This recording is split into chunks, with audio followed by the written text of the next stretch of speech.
I would like Dr. Venkateshwarlu to give us uh, a summary of how we can go forward.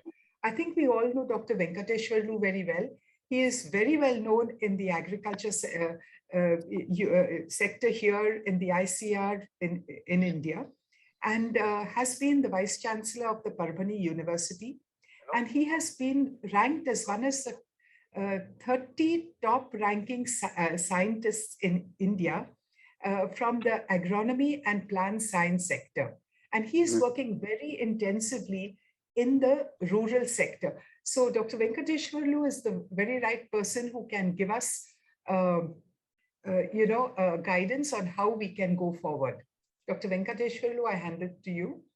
Yeah, first of all, thank you very much for this wonderful opportunity. And I'd like to, thank you, your amazing ability of water to always find talent, I saw your young people today, presenting very good research from the groundwater hydrology, and especially Pooja is a prize catch, really the way she did the modeling work on, the whole concept. I think it's really, I think she really deserves appreciation.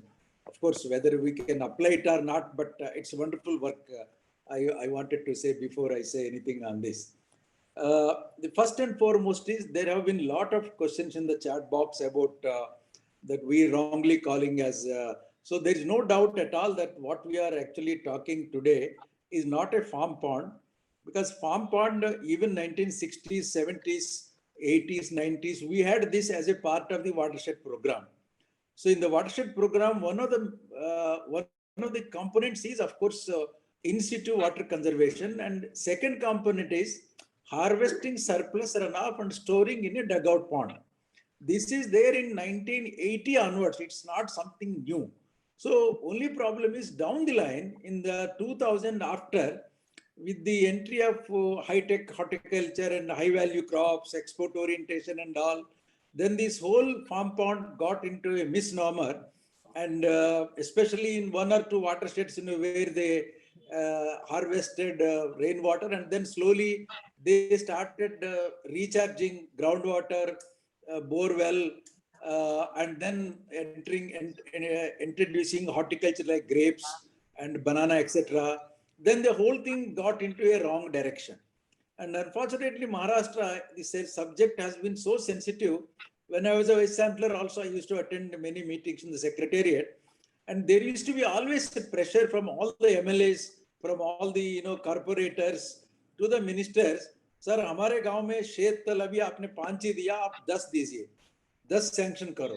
So शेत तल was a kind of favor the minister does to a village community. Although we saw today some sane voice from some of the Ahmednagar villagers where the water is working, but by and large in the state as a whole, there is a mad demand for this so-called shetal, which is basically a dugout pond, dug with little money from the farmer, but more from the government. In fact, although the table shows they are getting only 10% from the government and 90% they are putting themselves, I think that is wrong. There are many cases where the government gives large sums of money for the shetal. That's why it is such a huge, demanded kind of favor. And those of you who travel from Delhi to Pune, from the aircraft, when the aircraft is lowering down, you will see so many in the rainy season, so many water bodies. These are all actually so-called shetals or the farm ponds which are dug out mostly above the ground. So this is one, I think, so all of those people who raise the questions, let us settle this issue that we are now talking about the so-called storage structures, not the farm ponds as we know in the traditional term where we simply harvest. And those farm ponds which we generally know are not more than 500 cubic meters. They are very small because there every individual farmer try to harvest in his own land, not more than 2-3 hectares. And that will not be more than 500 cubic meters. But here we are talking about 20,000, 10,000, that kind of figure. So obviously it's a reservoir rather than a pond. That's number one. Number two is that Secretary Mr. Dawle, I don't know whether he's still there, he himself said, and earlier secretaries also, they keep on saying that this Shetal program is very successful in Maharashtra, and as a result, we were able to increase horticulture and our income of farmers has gone up.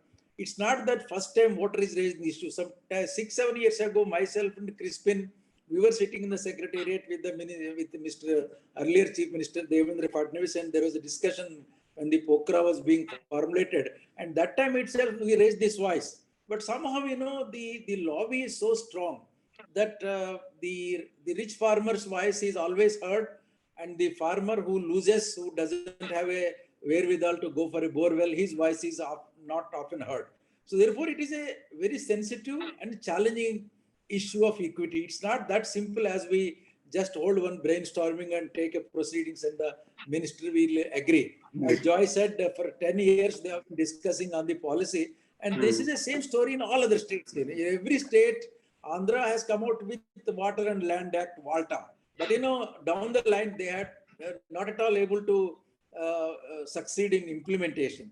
And as far as I know, in India, when a land is registered, it is written that I am handing over this land with all the treasures in underground, including water, except gold, because gold only belongs to the government.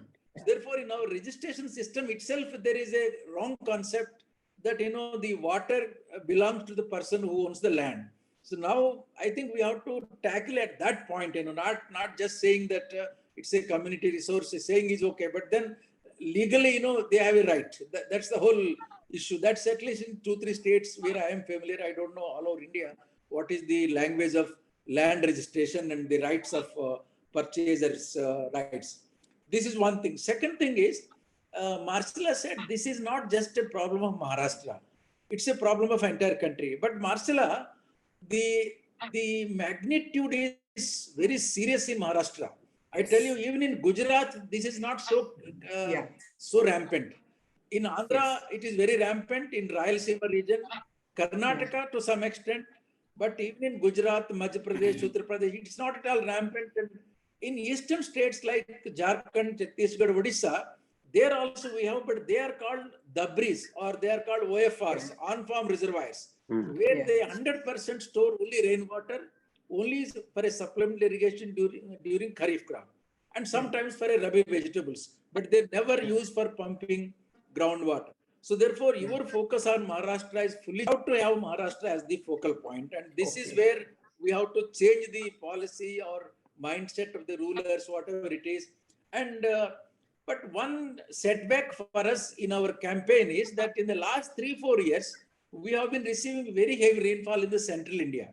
And as a result, farmers have forgotten about water shortage, drought, drinking water issues, fodder issues. 2017-18 was the last year that hit us very badly. After that, by and large, we are having, and even future projections also say, the climate change projections, that central India will have more extreme rainfall events and more wet seasons and all. So therefore, this is another, challenge of a climate change, whether what will happen in future is some sort of uncertainty in there. Second is about the evaporation control. Many speakers have asked, and actually there are 2-3 options already tried in India. One is the thermocol sheets spreading on the surface, but unfortunately when the wind blows, they all go to one corner, so they fail. Then we have tried cetyl alcohol, which is globally sprayed on the surface. It will stay at least for 2-3 weeks, So every 2-3 weeks you have to, but then if you want to do fisheries, then that is not recommended. And we just now heard somebody talking about AquaGuard in Australia. I think, Marcella, you should contact him and find out what it is. It is a chemical, or it is a physical layer, or it is a whatever it is. And if it is worth trying, I think that is one contribution we can make to at least minimize the loss of water into the atmosphere. And another small intervention, one Adilabad farmer made in Andhra some 10 years ago when we were doing this program. Of course, that was a small farm pond of 500 cubic meters. He simply erected a trellis with a bamboo from both the sides and meeting it in the central. And then he planted so many creepers, vegetables, So he was actually protecting the evaporation and also making some money out of the pond. at least for 2-3 months, and he was able to do fishery also. So I think you must throw open a challenge to come out with some out-of-box ideas which are not very cost-intensive, which will really help us to stop the evaporation from farm pond. That is definitely one thing. Another thing we can do in the interim is that while they are recharging from borewell water, but let them also recharge the borewell itself, that there are some structures, where the borewell recharging is done, that can be made mandatory at least immediately, without much effort, that can be made. And finally, I think the point is that while it can, the whole change of mindset can start from the community. Community can put pressure on the government to come out with a new act or an amendment of the existing act, but certainly it's going to take time.